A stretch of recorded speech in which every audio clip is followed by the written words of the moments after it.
গুৰু শিষ্যৰ সম্পৰ্কত ফাট বিধানসভা নিৰ্বাচনলৈ কেইটামান মাহ বাকী থকা অৱস্থাত এইবাৰ হঠাৎ সুৰ সলনি হ'ল বিজেপিৰ জ্যেষ্ঠ নেতা ৰাজেন গোহাঁই। অতদিনে ৰাজেন গোহাঁইক ৰাজনীতিৰ গুৰু মানি অহা শিলাদিত্যক এইবাৰ নীতি শিক্ষাৰ পাঠ প্ৰাক্তন কেন্দ্ৰীয় মন্ত্ৰীগৰাকীৰ।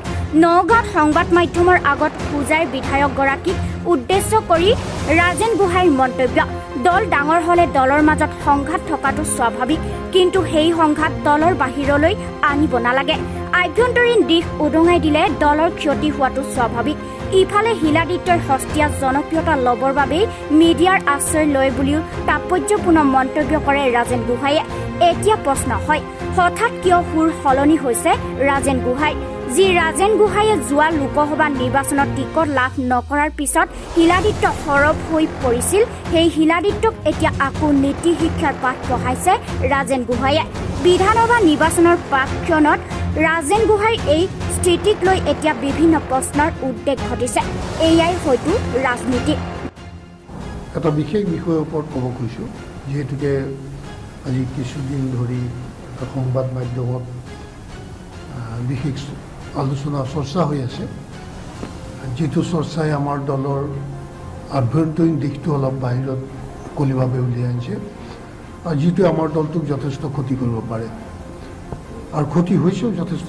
আৰু মই নিবিচাৰোঁ যে দল ডাঙৰ হ'লে দলৰ মাজত সংঘাত কিছু থকাটো স্বাভাৱিক, আৰু এই সংঘাত কেতিয়াও বাহিৰত আহিব নালাগে। এই দলৰ মজিয়াতে ইয়াক ঠিক ঠাক কৰিব লাগে। আজি বিশেষকৈ আমাৰ দলৰ অত্যন্ত শীৰ্ষস্থানীয় এজন কাৰ্যকৰ্তাৰ ওপৰত যি ধৰণে আজি সংবাদ মাধ্যমত আলোচনা চলি আছে, কান্ধত বেগ লোৱা মানুহজন বা বিভিন্ন বৰ তুলুঙা ভাষাৰে তেওঁৰ ওপৰত চৰ্চা চলি আছে, যিটো মই অত্যন্ত আঘাত পাইছোঁ, দুখ পাইছোঁ। আৰু হোজাই বিধায়ককো মই অনুৰোধ কৰিম যে তেওঁ হয় এজন বলিষ্ঠ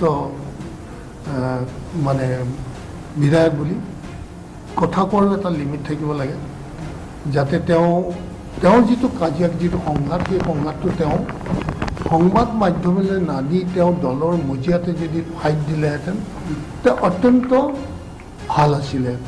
দলৰ কাৰণেও ভাল আছিল, তেওঁৰ কাৰণেও ভাল আছিল, আৰু সৰু সুৰা কাৰ্যকৰ্তাৰ কাৰণেও ই এটা আদৰ্শ হ'লহেঁতেন। কিন্তু এনেকুৱা ৰাজহুৱাভাৱে আলোচনা কৰি আৰু দলটোক দলৰ ভিতৰৰ অন্তঃকণ্ডল বাহিৰলৈ লৈ অনাটো অত্যন্ত বেয়া কথা হৈছে, আৰু যাতে সেইটো ভৱিষ্যতে যাতে নহয়। আৰু যিহেতুকে তেওঁৰ মাধ্যমে তেওঁ মিডিয়াতে আহিছে, তেওঁ কেন্দ্ৰীয় নেতৃবৰ্গৰ লগতো কথা পাতিছে, CM-ৰ লগতো কথা পাতিছে, আমাৰ ষ্টেট প্ৰেচিডেণ্টৰ লগতো সম্পৰ্ক কৰিছে, আমাৰ হিমন্ত বিশ্ব শৰ্মা ডাঙৰীয়াৰ লগতো সম্পৰ্ক কৰিছে। যিহেতু ইমানখিনি মানুহৰ লগত তেওঁ সম্পৰ্ক কৰিছে, গতিকে এই কথাটো বাহিৰত সংবাদ মাধ্যমত নকৈ তেওঁলোকৰ লগতে সম্পৰ্ক কৰি তেওঁৰ সমস্যাটো সমাধান কৰিব পাৰিলেহেঁতেন, বা তাতেই যিমান ধমকি কৰিব লগা আছে, যুদ্ধ কৰিব লগা আছে, দলীয় প্লেটফৰ্মতে কৰিব লাগিছিলে। কিন্তু বাহিৰত কৰাটো দলৰ কাৰণে অত্যন্ত ক্ষতিকাৰক হৈছে, এইটো উচিত হোৱা নাই মই ভাবোঁ।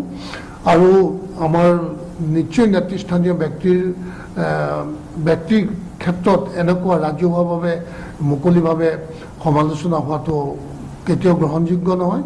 আৰু মই ভাবোঁ আগলৈও যাতে ভৱিষ্যতে কোনো যিমান যাৰ কি খং নাথাকক, মোৰো বহুত খং আছে, আজি মোৰো বহুত ক্ষোভ আছে।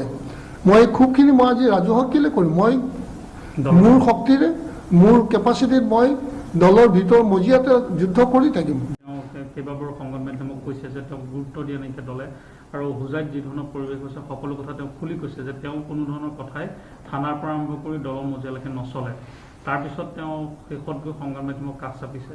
নাই, চাওক, তেওঁ সংবাদ মাধ্যমৰ কাষ নাচাপি যদি দলৰ মজিয়াতে যদি তেওঁ যেনেকৈ ভাবুকি দিলে যে মই দল ত্যাগ কৰিম, সেই ভাবুকিটো CM-লৈ দিব। CM-ৰতো এটা দায়িত্ব আছে।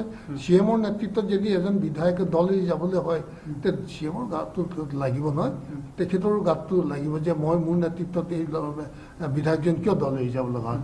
গতিকে CM-লৈ চিঠি লিখক, আমাৰ ৰাজ্যিক সভাপতিলৈ চিঠি লিখক, লিখিত জনাওক আৰু তেওঁ কৈছে বহুবাৰ এই বিষয়ে অভিযোগ দিয়া হৈছে কিন্তু মোনা লোৱা সেই মানুহজনক কোনো ধৰণে কোনো নাই সেই কথাটো তেনেকৈ ক'লেই শেষ হৈ নাযায়তো সমস্যাটো তেওঁ যেতিয়া যুদ্ধ কৰিছে তেওঁ নিশ্চয় এই যুদ্ধ লিখিত আকাৰে যেতিয়া দিব তাত বহুত ওজন থাকে লিখিত দিয়া আৰু মুখেৰে কৈ থকা কথাটোৰ বহুত পাৰ্থক্য আছে লিখিত তেওঁ যদি আজি তেওঁ যেনেকৈ ক'লে কেন্দ্ৰীয় নেতৃত্বই তেওঁক ইমিডিয়েট কল বেক কৰিলে কিয় কৰিলে অকণমান কিবা অকণ লিখি তেওঁলৈ হোৱাটছআপ কৰি পঠোৱাৰ লগে লগে তেওঁলৈ কল বেক কৰিছে গতিকে এইটো চবতে চ'ৰ্চ আছে না সেইখিনি তেওঁ হেৰি পাবতো ৰেচপন্স পাবতো গতিকে তেওঁ সেইটো ক'লে নহ'ব তেওঁ জনাব লাগিব জনালে নিশ্চয় তাৰ পাছত যদি বোলে যদি ইমানৰ পাছত যদি আপোনালোকে মোৰ আপত্তিৰ প্ৰতি কোনো ধৰণৰ গুৰুত্ব নিদিয়ে তেতিয়াহ'লে মই কিন্তু দলৰ মজিয়াৰ পৰা বাহিৰত ওলাই গৈ কিন্তু